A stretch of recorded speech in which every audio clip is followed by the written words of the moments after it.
welcome back to the channel. So it's been a long time since we've had an episode, and I wanted to give an end of November of 2025 update for everything. As many of you recall, we found out a good direction for the C8.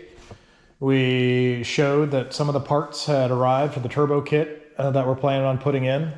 And the rest, honestly, I don't know how much if you watch the channel realize just how ridiculously expensive it is to do a good turbocharged setup on these. Hey fellas, look what I found in my pocket. Look, a year's salary right here. What I call them? Fun coupons. See that? A fun coupon.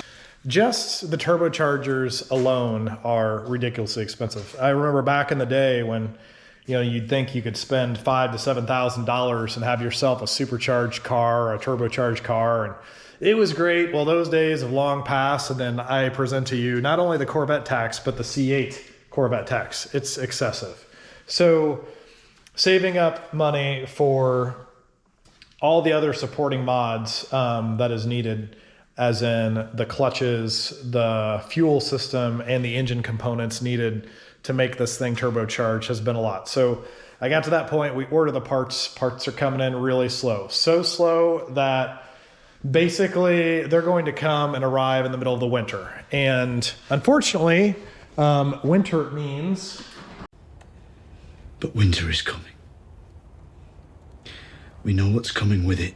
You can't really drive a Corvette to the best of its ability when it's snowing outside to this level. So because of that, can we work on the car? Yes. But can the car be tuned and driven and have a good street tune and everything else? No, it cannot.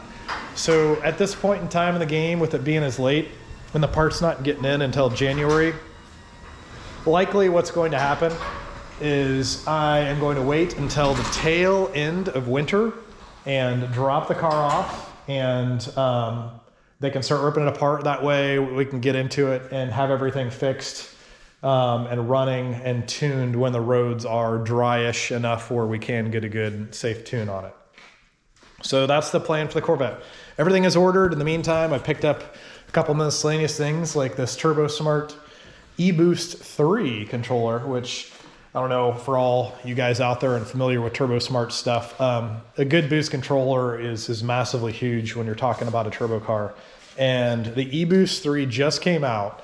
It is brand new, and it's pretty fantastic. And I got a pretty killer Black Friday sale on it, so I had to buy that. So that's going to go in here. For the Camaro, good progress made on it. We had found a few things wrong with it. First, we had a crank sensor that, the original sensor when I bought everything was bad. I replaced it. Blake helped me extend the wiring, but we didn't put any shielding around the wiring, so it was picking up some false signals. So that was one thing that could have been better. The biggest thing was all those spark plugs I went through, even though I got them through Napa, they ended up being Chinese knockoffs. Safe had tested them and found that they were not getting good ignition. So that was the biggest source of breakups. And then the coils have been so finicky on that car, but some of the coils were bad. So we got all new coils. We got all new plugs. We've got another small miscellaneous oiling issue that he had found and fixed. And we deleted the VVTi just to eliminate any issues we may further have with that. So he had it on the dyno recently.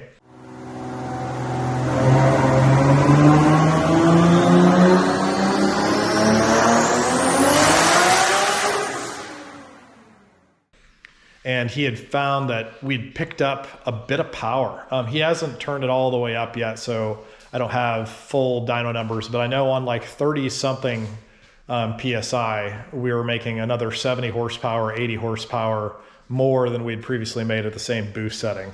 So it's pretty impressive. That was like 30-something PSI made 11-something at the tire. So that's good news. I don't know when it's going to be done. I am crossing my fingers that whenever it's done, I can pick it up and it can come home safely. But anyway, that's the update. Generally not a lot of stuff happens in the winter, and that's understandably so for the car season just being done. But I wanted to update everybody on the channel. let everybody know that the cars are still being fixed, built, running, whatever, and parts ordered. So 2026 is going to be a good year. All right. I appreciate you guys tuning in, and we'll see you next time.